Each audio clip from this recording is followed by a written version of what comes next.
Welcome to my channel. Today I want to talk about shortages on fuel for transportation. Now, transportation could be an 18-wheeler, a truck. It could be a train. It could be a box truck. It could be your vehicle. It could be a bus.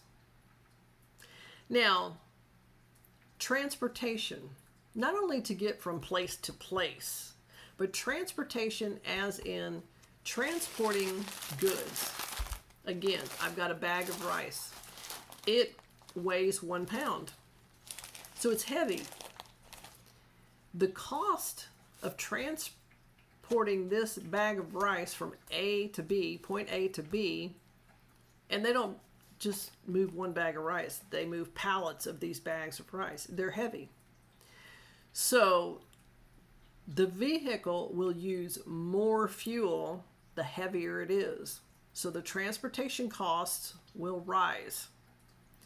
Now, if there is not enough fuel for, let's say, the ship to get to the dock, the diesel crane to move the container off the ship, then it goes in a holding area, and for the 18-wheeler to back up to have that container put on the back of their truck so they can transport it to their destination,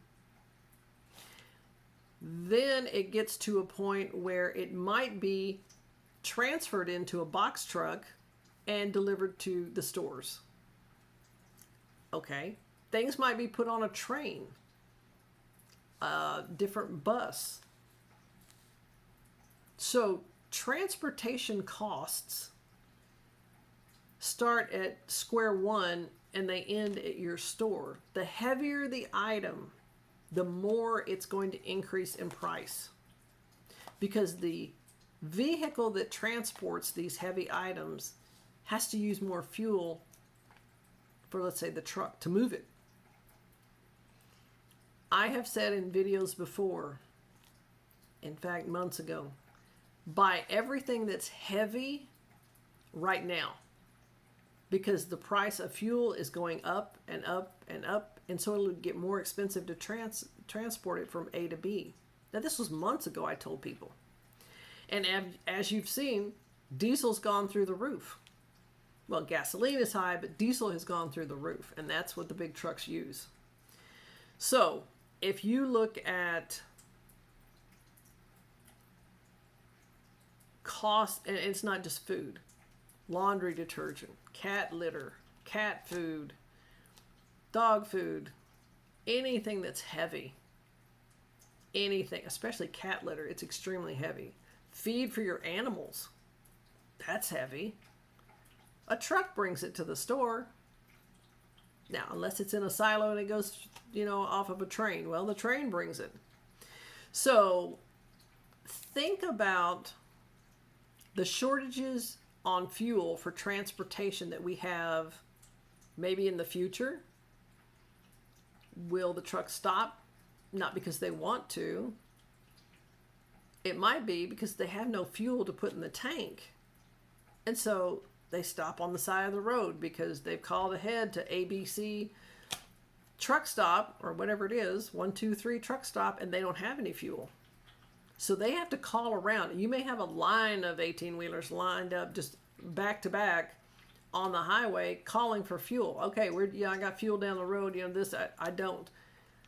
It's a network. They're going to help each other out find fuel. But let's say they can't find fuel. Depends on what they're carrying. What are they carrying? Are they carrying vegetables? That's not going to last too long.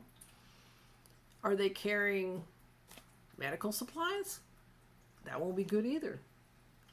So think about shortages on fuel, how it's going to affect you as the consumer, and it's all linked to transportation. I appreciate you stopping by. I hope I've given you a little topic to think about. and to track things back to its origin and then how it gets to your store. The price of fuel has really skyrocketed. Share with your family and friends and help them understand partly, not completely, but partly why prices are rising on products in the stores right now. Stay tuned for more videos. I'm just trying to put out some reminders. I'm not an expert on fuel or oil or transportation or anything, but I just am taking what I see and I'm giving the information out to the community. Thank you so much again for stopping by, and I definitely will see you in the next video.